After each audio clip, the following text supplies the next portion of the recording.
앞사람 보면서 이렇게 고백합시다. 모든 것이 주님의 은혜입니다. 시작. 모든 것이 주님의 은혜입니다. 예. 자, 우리가 지난주 화요일 날 제72주년 광복절을 우리가 보냈습니다. 1945년도에 일본이 태평양 전쟁에서 패전한 직후 일본의 한 초등학교 여자 교사가 자국의 군국주의 교육의 회의를 느끼며 스스로 퇴직을 합니다. 그녀는 20대의 젊은 나이였지만 그 다음에 1946년도에 안타깝게도 폐결핵을 앓기 시작하여 무려 13년간 그러한 고통의 투병을 하게 됩니다. 또 이 결핵성 척추염까지 얻어서 이 투병 기간 동안 그냥 침대에서 누워만 지내는, 그래서 그녀의 젊은 시절을 다 흘려보낸 그런 안타까움을 겪습니다. 그러나 하나님의 긍휼은 그 깊은 고통의 수렁에서 그녀를 건져 주셨습니다. 이 일본 땅, 복음이 척박한 땅이지만 그러나 그의 병상에서 그의 어린 시절 소꿉친구의 지극한 간호와 또 헌신적인 대화를 통해 이분이 마음을 열고 예수님을 구주와 주님을 영접하고 병상에서 세례를 받습니다. 또 자신에게 문병원 미우라 미스요라는 남편을 만나 늦은 나이이지만 37살에 결혼까지 합니다. 이제 그녀는 회복이 되었고 남편과 더불어 자파상을 열다가 이제 남편과 함께 기도하면서 소설을 써내려가기 시작합니다. 그녀의 나이 41살에 여러분도 한 번은 보시고 들으셨을 소설 빙점을 발표하죠. 이 빙점이라는 소설은 전후 일본에 거대한 반향을 가져왔고 일학 베스트셀러 작가가 되었죠. 이분이 바로 미우라 아야코라는 분입니다. 미우라 아야코. 자, 이분이 굉장히 가치가 있는 이유가 무엇이냐면 이분은 일평생 자신이 크리스찬임을 일본 사회에 분명하게 표명을 했고 또 성경적 가치관을 가지고 문학을 통해 복음을 증거하는 평생을 살았습니다. 특별히 함께 있던 전 남편이 이 미우라 아야코 여사가 굉장히 많은 질병에 시달렸기 때문에 소설을 써내려가는 동안 다른 방에서 기도도 해주었고 또 구술로 직접 소설을 함께 써내려가는 역할도 감당합니다. 휴가 기간 동안 이 빙점을 완독을 했는데요, 정말 읽으면서 영혼의 전율을 느낄 수가 있었습니다. 이 미우라 아야코는 이 빙점을 만들면서 이러한 의도로 만들었다고 다른 책에서 밝혔는데, 자신은 인간의 내면에 있는 죄성을 독자들이 깨닫기를 원한다라는 마음으로 이 빙점을 썼습니다. 빙점이란 뜻이 무엇이냐면 얼어붙는 지점인데요, 소설에서는 자신이 그 영혼의 죄책을 직면하면서 자신의 내면 속에 있는 죄악을 직면하면서 모든 것이 얼어붙는 지점, 그래서 더 이상 살 소망을 잃어버리는 지점을 빙점이라고 묘사합니다. 여름에 아마 소설을 좀 읽어보시면 아시겠지만 소설 속에서 요코라는 이 주인공이 자신이 살인범의 딸이라는 사실을 알고는 아버지의 죄를 속죄하는 마음으로 자살을 기도하죠. 소설 속에서 주인공은 이렇게 외칩니다. 저의 피 속을 흐르고 있는 죄를 분명히 용서한다고 말해주는 권위 있는 존재가 있었으면 좋겠습니다. 죄를 분명히 용서한다고 말해주는 권위 있는 존재를 갈망하며 소설 속에서 그녀는 이 유서를 작성하고 약을 먹죠. 저는 이 절규야말로 이 현대인들의 그 내면 속에 있는 가장 큰 목소리를 반영하지 않나 싶습니다. 오늘 본문에서 저자도 영혼의 깊은 수렁 속에서 헤어나오지 못하고 있죠. 1절을 보시면 여호와여 내가 깊은 곳에서 주께 부르짖는다이다 라고 고백합니다.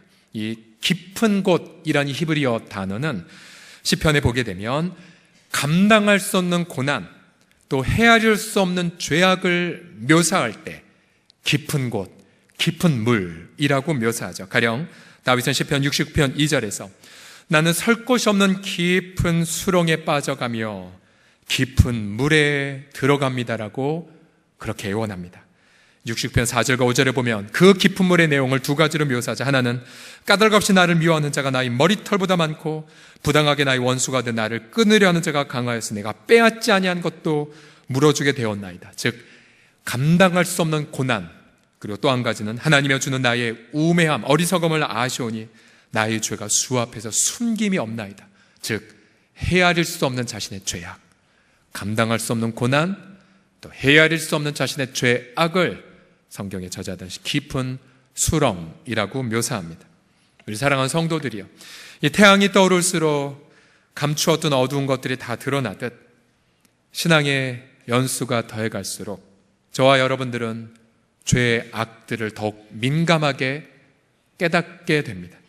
예전에는 주로 내가 저질렀던 죄악 때문에 아파하죠. 예를 들어 거짓말이나 또 판단의 말이나 탐욕이나 술 취함이나 방탕 등 내가 저질렀던 죄악 때문에 아파하지만, 그러나 시간이 갈수록 생략의 죄, 즉 내가 했어야 했는데 하지 않았던 죄악들, 내가 그때 그렇게 결정했어야 됐는데 그런 후회감들, 또는 내가 그때 그 자리에 있어야 했는데 라는 그런 후회감, 시간이 갈수록 이런 생략한 죄들에 대한 죄책감의 무게가 더 깊어집니다.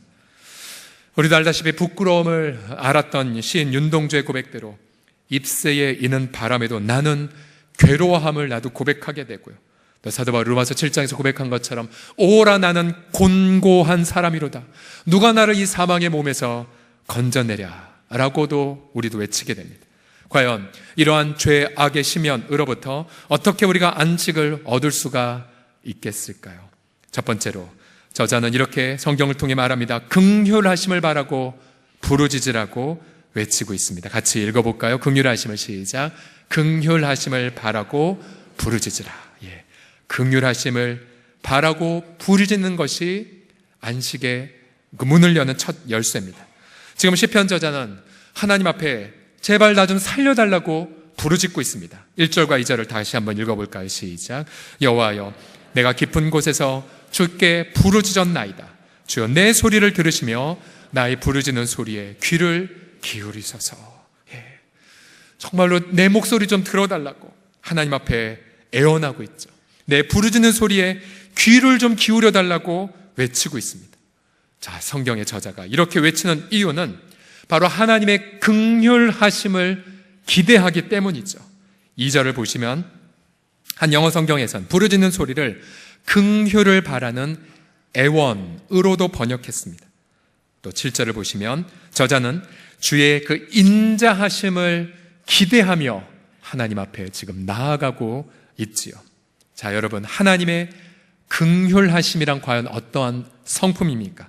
이 긍휼이란 죄인을 불쌍히 여겨서 죄의 대가를 면제해 주시는 성품을 가리켜 하나님의 긍휼하심이라 말합니다. 자, 긍휼이 뭐라고요? 죄인을 먼저 불쌍히 여기고 그 다음 그 죄인이 마땅히 받아야 할 대가들을 면제해 주는 것, 이것이 바로 하나님의 긍휼하심입니다. 이 긍휼하심을 설명하는 가장 좋은 단어는 무엇이냐면 빚탕감입니다. 예수님은 일찍이 마태복음 18장에서 한 이야기를 통해 이 긍휼하심을 이렇게 설명하셨죠. 어떤 사람이 왕 앞에서 무려 1만 달란트라는 거액의 빚을 졌습니다. 당시 1만 달란트는 요즘의 화폐 단위로 환산하자면 대략 6조 원, 6조 원. 예. 그러니까 상상할 수 없는 그러한 빚이죠. 일평생 모든 걸 다 바쳐도 갚을 수 없는 빚을 졌는데 왕은 그에게 엄하게 명령합니다. 너의 가족, 네 자녀, 딸 다 팔아 갚으라 라고 명합니다. 그때 예수님의 이야기 속에 나와 있는 이 종은 마태복음 18장 26절 보시면 엎드려 절하며 이르되 내게 참아주십시오. 제가 다 갚을 것입니다. 아마 엉엉 울며 그 긍휼하심을 구했겠죠. 그런데 이렇게 반전이 일어나지 27절 보시면 그 종의 주인이 어떻게 여겼습니까? 불쌍히 여겼어요. 그런데 이 불쌍히 여김은 그저 감정행적인 걸로 끝난 것이 아니라 그 다음 보세요. 불쌍히 여겨 놓아 보내며 그 다음 그 빚을 탕감하여 주었습니다. 세상에 어떠한 왕이 수조 원 되는 빚을 탕감할 자가 있겠습니까? 주님은 과장된 인물을 자신의 이야기를 통해 말씀하심으로 무엇을 얘기하고 계신 걸까요? 바로 하나님의 긍휼하심에는 한계가 있다 없다? 없음을 말하기 위해서입니다. 주님은 마치 아버지가 자녀를 불쌍히 여김과 같이 저와 여러분의 죄악들을 자신의 등 뒤에 던지시는 분이십니다. 그래서 우리는 그 한계가 없는 그 무궁한 긍휼하심을 믿을 때에 그때 우리는 내 목소리로 하나님 앞에 기도하기를 시작하죠. 어떤 분들은 고난이 너무나 커서 기도조차 안 나오는 분들이 있습니다. 또 어떤 분들은 그 고난 속에서 그래, 내가 이렇게 죄의 대가를 받는구나 라고 그렇게 주저앉은 분이 있어요. 내가 이렇게 죄가 많은가 라고 탄식하기도 하죠. 그러나 그때마다 긍휼이 풍성하신 하나님은 우리 속에 당신의 성령을 보내주셔서 우리 대신하여 탄식하면서 부르짖게 만드십니다. 로마서 8장 26절을 같이 읽어볼까요? 시작. 이와 같이 성령도 우리의 연약함을 도우시나니 우리가 마땅히 기도할 바를 알지 못하나 오직 성령이 말할 수 없는 탄식으로 우리를 위하여 친히 간구하시느니라. 아멘, 아멘.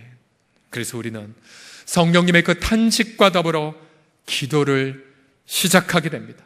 화려한 미사여구가 아니어도, 내가 기독교 진리를 잘 알지 못해도 그저 입술에서 주님, 저 좀 살려주세요. 하나님 아버지, 저 불쌍히 여겨주세요. 그럼 하나님의 그 긍휼하심은 내가 아무리 주님 앞에 막대한, 내가 상상할 수 없는 죄악을 저질러서 이제는 더 이상 용서받을 수 없다라는 지점이 있다 할지라도, 그래서 내 영혼이 모든 것이 얼어붙어서 살 소망, 기도할 소망이 없다 할지라도, 여러분, 하나님의 긍휼하심은 한계가 없어서 우리의 죄악을 면제해 주시고 우리의 기도를, 우리의 목소리를 들어주시는 것을 믿으시기 바랍니다. 다 같이 고백하겠습니다. 하나님의 긍휼하심에는 한계가 없습니다. 시작. 자, 그래서 이번 여름에 여러분 너무 더워서 혹시 기도를 포기하신 분 계십니까? 여러분 이제 다시 회복하셔야 돼요. 이제 가을을 재촉하는 비도 내렸고 이제 2주의 부르심과 사명을 한 특세도 좀 준비되고 있죠. 여러분 새벽에 부르짖으시고 또 밤에 나아가시고 그리고 가족끼리 모여서 기도하시고, 그래서 여러분 기도를 통하여서 어떠한 절망의 구렁텅이에 빠져 있다 할지라도 안식의 그 아름다운 햇살이 떠오르는 것을 체험하시기를 예수님의 이름으로 축복합니다. 다 같이 따라하시겠습니다. 기도해야 안식의 문이 열립니다. 시작. 기도해야 안식의 문이 열립니다. 두 번째로, 죄악의 심연으로부터 안식은 용서하심을 바라고 확신할 때에 임하기 시작합니다. 같이 읽겠습니다. 용서하심을 시작. 용서하심을 바라고 확신하라. 다시 한번요. 시작. 용서하심을 바라고 확신하라. 자, 앞서 저는 미우라 아야카의 소설 빙점에서 주인공 요코가 죄책감, 본인이 저지른 죄악도 아닌데 이 죄로 인한 것 때문에 자살을 기도했다는 말씀을 드렸죠. 어떤 면에서 인간이 겪는 가장 큰 고통은 바로 죄와 죄책감이라는 사실을 이 소설을 통해서 깨닫습니다. 인간은 끊임없이 죄책감 속에 살면서 양심 안에서 고통하죠. 저 위대한 사도 바울조차도 로마서 7장 22, 23절에 보시면 내 속사람으로 하나님의 법을 즐거워하되 내 지체 속에서 한 다른 법이 내 마음의 법과 싸워 내 지체 속에는 죄의 법으로 나를 사로잡아 가는 것을 눈으로 본다라고 말합니다. 눈으로 뻔히 보면서도 죄악을 저지르는 인간의 실존을 고백하고 있죠.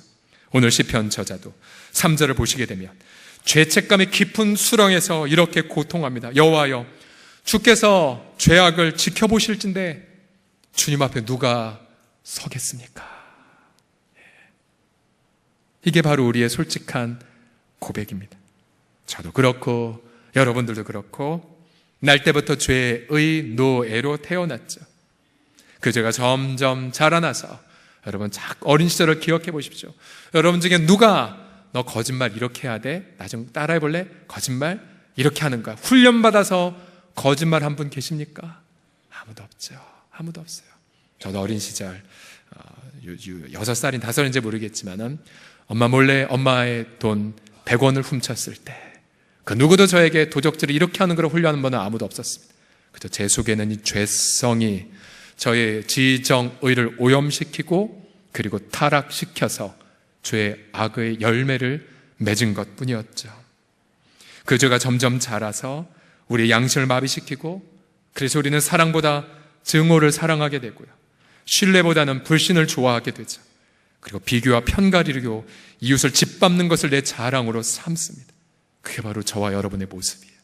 그리고 더 나아가 더 큰 죄악은 그러한 죄악을 감추기 위하여 위선이라고 하는 죄악을 또다시 저지르는 것 아니겠습니까? 그런데 이 시편 저자가 이 죄책감의 그 수렁에서 고통하고 절규할 때에 그는 4절에서 놀라운 하나님을 다시 한번 확인하게 됩니다. 4절을 다 같이 읽어보겠습니다. 시작. 그러나 사유하심이 주께 있음은 주를 경외하게 하심이니이다. 아멘. 사유하심, 즉 용서하시는 하나님을 이 저자는 하나님 앞에 경험을 하게 됐죠. 여러분, 얼마나 아름다운 이름입니까? 하나님의 이름 자체가 용서하시는 하나님. 여러분, 예수께서 이 땅에 오셨을 때에 그 예수님의 이름을 예수님이라고 지으면서 이렇게 해석해줬죠. 아들의 나으리니 이름을 예수라 하라. 왜냐하면 저가 자신의 백성을 자신의 죄들에서 건질 자, 구원자이기 때문에 예수라 이름하라고 말하였죠. 여러분, 저와 여러분이 믿는 우리 하나님의 이름은 용서하시는 하나님이십니다. 죄악에서 우리를 건지시는 하나님이시죠. 시편 저자는 시편 130편 7에서 8절에서 그 용서, 속량이란 단어로 이렇게 노래합니다. 같이 읽어볼까요? 7절 8절 시작. 이스라엘아 여호와를 바랄지어다. 여호와께서는 인자하심과 풍성한 속량이 있습니다. 그가 이스라엘을 그의 모든 죄악에서 속량하시리로다. 아멘. 자, 속량이라는 어려운 단어가 나왔죠. 이 단어란 대가를 지불하고 노비를 사서 자유를 주는 걸 뜻합니다. 이 속량이라는 단어를 설명하는 좋은 이야기가 있죠. 어떤 소년이 새장 속에 갇혀있는 새를 보고 불쌍히 여겨서 주인에게 말합니다. 이 새장과 새의 가격이 얼마입니까? 얼마요? 그러자 이 소년은 자신의 주머니를 몽땅 털어서 그 새와 새장을 삽니다. 그리고 새와 새장을 사서 가장 첫 번째로 했던 행동은 새장의 문을 활짝 열어서 새를 하늘로 날려보냅니다. 깜짝 놀란 주인이 당신 지금 무엇을 하는 것이요? 라고 따지자 소년이 했던 말, 저는 저의 대가를 지불하여 이 새에게 자유를 선물한 겁니다. 이것이 바로 속량의 단어에 대한 설명입니다. 많은 이들이 이 죄책감이라는 새장 안에 갇혀서 거기서 빠져나가기 위해 여러 가지 일을 시도하죠. 예를 들어서 선행을 한 거나 구제를 하는 걸 통해서, 또 너무나 죄책감이 괴로울 때는 술을 마시거나 아니면 마약이나 중독이나 방탕에 빠짐을 통하여 죄책감의 고통에서 빠져나오려고 하죠. 또 심지어 이 땅에 많은 한국의 많은 이들이 자살로 죄값을 지불하려고 시도합니다. 자살자들의 유서의 대부분의 내용의 공통점이 이거죠. 이것을 통해 내가 속죄하렵니다라고. 그러나 여러분, 이 세상에 어떠한 것으로도 우리를 죄에서 속죄할 수 있는 것은 아무것도 없습니다. 내가 내 죄의 죄감에 괴로워서 내가 목숨을 바친다 할지라도 그 나의 허물 많은 목숨으로는 나를 나의 죄에서 속량할 수가 없어요. 내가 억만금을 다 바친다 하더라도, 내가 지금부터 정말로 선행을 한다 할지라도 우리의 더러운 이 인생으로는 죄에서 우리를 자유케 할 수 없습니다. 그래서 주님이 어떻게 하셨습니까? 주님이 대가를 지불하기로 작정하셨고, 주님이 지불하신 그 대가의 내용이 무엇입니까? 우리 히브리서 9장 12절을 다 같이 읽어보겠습니다. 시작. 염소와 송아지의 피로 하지 아니하고 오직 자기의 피로 영원한 속죄를 이루사 단번에 성소에 들어가셨느니라. 아멘, 아멘. 어떠한 대가입니까? 자신의 피. 하나님은 당신의 전부와 같은 독생자의 죽음을 우리를 위해 대가를 지불하는 것으로 하셨고, 그리스도께서도 역시 자신의 생명의 대가를 지불하여 저와 여러분을 죄의 그 쇠사슬에서 자유케 하여 주셨습니다. 제가 지난 금요일 새벽에 로마서 말씀을 묵상하면서 얼마나 감격하고 감사했는지 모릅니다. 로마서 7장 4절에 보시면, 그러므로 내 형제들아 너희도 그리스도의 몸으로 말미암아, 즉 그리스도의 몸의 죽으심으로 말미암아 율법에 대하여 죽임을 당하였으니 이는 다른 이 곧 죽은 자 가운데서 살아나신 이에게 가서 우리가 하나님을 위하여 열매를 맺게 하려 하심이라고 말하고 있습니다. 내가 그리스도와 더불어 죄에 대하여 죽었구나. 이게 팩트예요. 이게 사실이에요. 하나님, 내가 무엇이간데 이러한 선물을 받았나이까? 아무리 생각해 보아도 이것은 하나님의 값없는 선물일 뿐이거든요. 여러분 가운데 이 죄악의 시면에 갇혀서 고통하는 분들이 계십니까? 여러분 눈을 들어서 부활하신 주님의 그 양손을 바라보십시오. 그분은 부활하셨지만 여전히 그 양손에 못자국이 남아있었죠. 한쪽 못자국의 손은 우리에게 이렇게 말합니다. 내가 너를 영원히 사랑한단다. 또 다른 한쪽 손의 못자국도 동시에 이렇게 외칩니다. 내가 너를 이만큼 사랑한단다라고요. 우리 중에 나 같은 건 결코 용서받을 수 없어 라고 고통한 분이 계십니까? 그리고 자살이라는 방법으로 속죄할 것이라는 생각에 빠진 분이 계십니까? 여러분 그 생각을 포기하십시오. 그리고 주님의 목자국을 믿음으로 터치하십시오. 그리고 주님 한 분만을 전심으로 바라보십시오. 죄의 용서받은 자의 감격이 회복될 것입니다. 그 순간 죄악의 폭풍이 그치고 의의 햇살이 강렬하게 우리의 영혼의 구렁텅이를 비추게 될 것입니다. 사유하심이 있는 이유는 주님을 경외하게 하려 하심이라. 여러분 이 은혜의 깨달음이 이 자리에 계신 모든 분들 단 한 분은 남김없이 충만하게 감격과 기쁨으로 경험하시기를 예수님의 이름으로 축복합니다.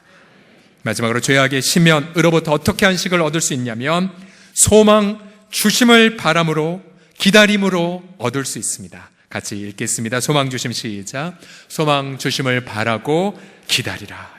소망 주심을 바라고 기다리라. 본문에서 저자는 허물의 사하심을 체험했습니다.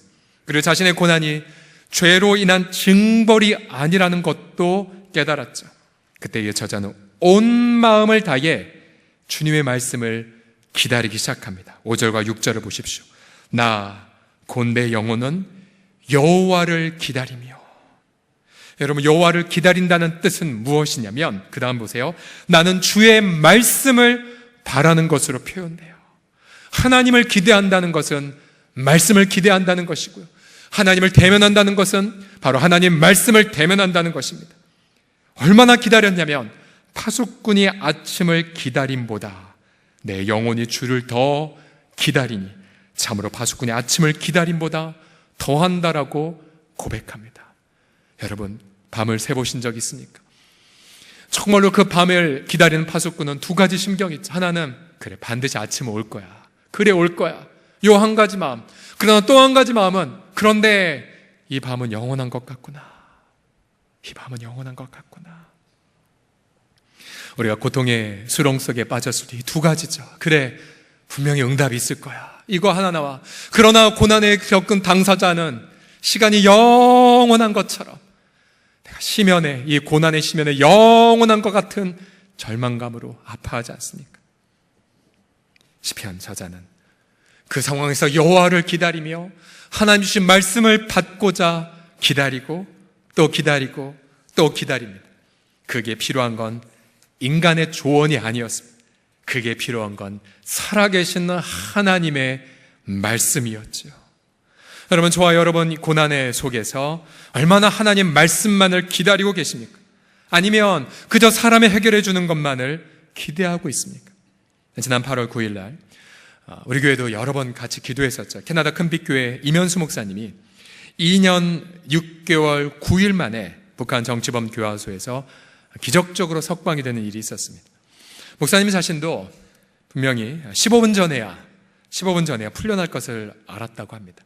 그래서 캐나다에 수상에 타는 비행기를 타고 그리고 그렇게 꿈에도 그리운 가족과 상봉을 했죠.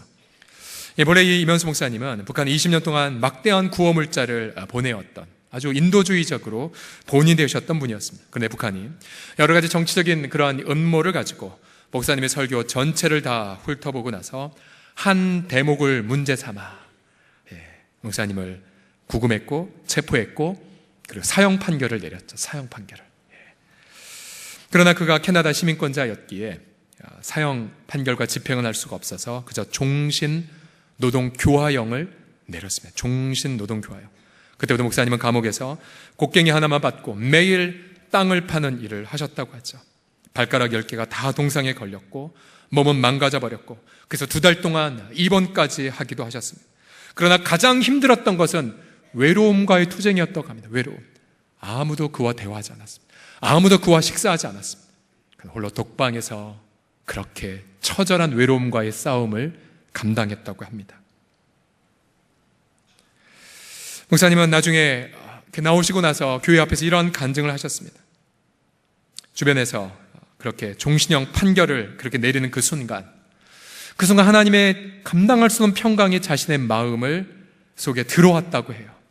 그래서 물론 가끔 불안과 좌절감이 들어올 때도 있었지만 하루 이상 지속되진 않았다고 합니다.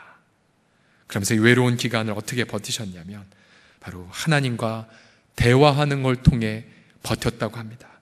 곡괭이질을 할 때도 주님과 대화하고, 홀로 밥을 먹을 때도 주님 앞에서 밥을 먹고, 계산해보니 무려 2,757끼니를 홀로 밥을 들었다고 합니다. 그리고 주일날에는 노동에서 면제되었을 때, 그래서 아침 8시에 홀로 일어나서 홀로 찬송가를 몇 시간 동안 부르고, 홀로 말씀 붙잡고, 홀로 주님 앞에 기도하고, 파수꾼이 아침을 기다린 것보다 더 하나님을 기다리는 그 인생을 2년 6개월 9일 동안 사셨습니다. 저는 목사님의 이런 간증을 방송을 통해 들어보면서 하나님께서 저와 여러분 또 이 한국교회에 목사님의 감금과 석방을 통해 우리에게 몇 가지 중요한 말씀을 주신다는 것을 깨달았습니다. 우선 첫 번째로, 여러분, 내일 일은 내일이 염려하게 하시고 오늘 하루 동안 하나님이 주신 은혜로 살아가십시오. 오늘 하루의 은혜로 오늘을 승리하십시오. 이것이 첫 번째 깨달음이었습니다. 또 두 번째로는, 목사님이 그 감옥 안에 갇혀 있으니까 아무것도 못 보죠. 텔레비전도 못 봤고 어떠한 이 땅의 어떤 엔터테인먼트 하는 그런 것들도 경험하지 못했습니다. 그냥 주님과 대화할 수밖에 없는 그 환경. 그 속에서 목사님이 이렇게 고백하셨어요. 목사님인데 내가 그동안 너무 바쁘게 살았구나. 기도도 제대로 못했고, 그리고 이제 좀 기간이 지나니까 이제 간청을 했더니 성경책을 받는 걸 허락을 받았다고 합니다. 성경을 꼼꼼히 정독하고 말씀을 암송하면서 내가 그동안 깊이 있게 말씀을 읽지 못했구나. 그러면서 말씀과 더불어 주님과의 그 긴밀한 수도원과 같은 시간을 보내었다고 합니다. 그러면서 저는 그렇게 느꼈어요. 그렇구나. 저도 그렇고 여러 모두도 너무나 우리가 스마트폰이나 텔레비전을 통하여 위로받기를 원하지 않습니까? 하나님 말씀, 그저 단 하루에 4장 읽으라고 그렇게 얘기를 해도 그 4장도 읽지 못한 채 우리 마음속에 온갖 더러운 잡스러운 생각들, 인간의 조언들, 인간의 생각들을 가득 채우고는 하나님을 기대하지도 않고 하나님 말씀을 사모하지도 않은 채 인생을 낭비하는 것이 우리의 모습이 아닙니까? 이 목사님이 이 기간 동안 무려 700구절을 암송하셨대요. 한국말과 또 영어로. 또한 우리가 얻을 수 있는 교훈은 일터에서 주님과 대화하는 법, 또 외로울 때 더욱 주님과 교제하는 것. 우리 중에도 홀로 사시는 분들 많으시죠. 또 식사 시간이 돼도 혼자 먹기에 그냥 대충 넘기자라고 아쉬운 분도 있으시죠. 여러분 걱정하지 마세요. 우린 결코 혼자가 아니에요. 우리가 아무리 외로움에 구렁텅이에 있다 할지라도 주님은 우리와 함께 하십니다. 주님과 대화하세요. 주님과 말씀으로 교제 나누세요. 주님이 가장 좋아하시는 것이 뭐냐면 당신이 피로 써내려간 이 말씀을 사랑할 때 주님은 우리를 너무나도 아껴주시죠. 여러분, 파수꾼이 아침을 기다리듯 온 힘을 다해 말씀을 사모하십시오. 주님의 말씀이 우리 영혼에 힘을 주고 또 주님의 음성이 내 마음에 확신을 주시고요. 또 주님의 지혜가 이 고난을 뚫고 갈 수 있는 해안과 인내를 우리 가운데 더해 줍니다. 주님의 마음이 그래서 소망중에 오늘 하루를 멋지게 승리할 수 있도록 우리 가운데 힘과 용기를 부어주시죠. 우리 사랑하는 성도들이 그래서 정말로 주님의 한 분만을 사모하고 바라보심으로 세상이 줄 수도 없고 세상이 알 수도 없고 세상이 감당할 수 없는 그런 놀라운 안식의 평화를 누리는 오늘 하루와 이번 한 주간을 보내시기를 예수님의 이름으로 간절히 축복합니다. 기도하겠습니다.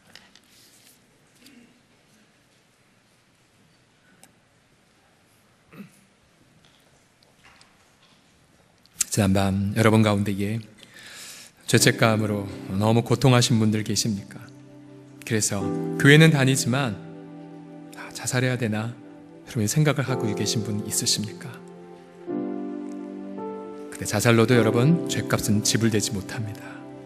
혹은 여러분 이웃 가운데에 정말로 자살로 뭔가 문제를 해결하고자 혹은 떠나고자 그렇게 마음 품은 분들이 계십니까? 혹은 이 방송을 통해 들으신 분들 가운데에 자살을 중요한 것으로 고려하는 분들이 혹시 계십니까?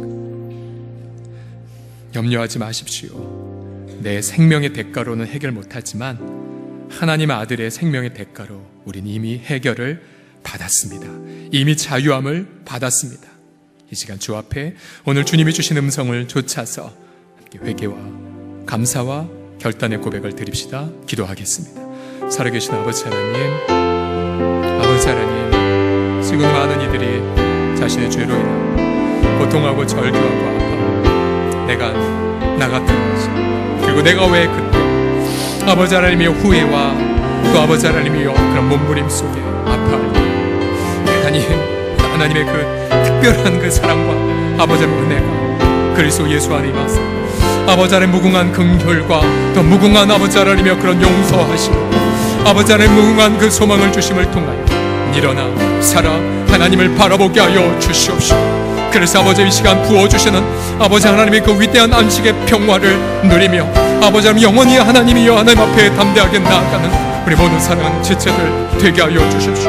주님, 마음의 탄식을 들어주시고 또 눈물을 주여 닦아주시고 아버지의 고통과 아픔 속에 있는 우리 성도들의 내면이 온전한 치유와 응답을 누릴 수 있도록 성령이와 함께하여 주십시오.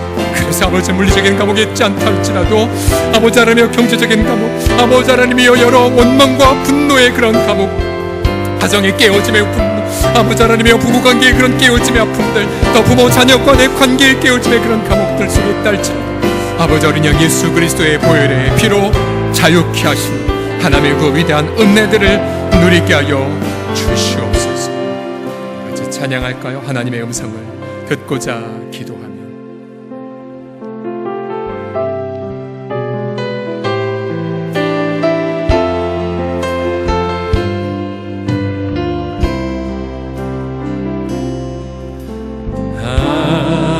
하나님의 음성을 듣고자 기도하며 귀 기울이고 내 기도를 귀를 기울이고 내 기도를 들어주신다 아멘 아멘. 그렇습니다. 깊은 웅덩이와 깊은 웅덩이와 수렁에서 끌어주시고 나의 발을 반석 위에 반석 위에 세우시사 나를 튼튼히 하셨. 여러분 주님 한 분만을 바라보십시오. 새 노래로 부르자. 새 노래로 부르자. 라라라 하나님께 올릴 찬송을 아멘 아멘.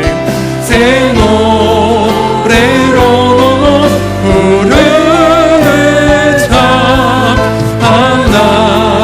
하나님 새 노래로 부르자. 하나님께 새 노래로 부르자. 하나님께 올릴 찬송을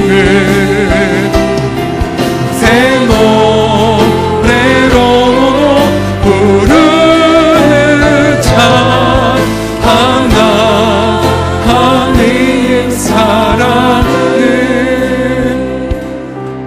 이 시간 우리를 위하여 죽으시고 부활하신 나사렛 예수 그리스도의 이름을 우리가 선포하느라 자살의 유혹을 주고 또 자살로 문제에서 도피하게 만들게 하고 또 자살로 네가 속죄할 수 있다는 거짓말을 내뱉는 악한 어둠의 세력들아, 너희들은 이미 예수 그리스도의 죽으심과 부활 앞에 패배하였으니 우리 모든 사람들의 마음과 생각에서 영원히 떠나갈지어다.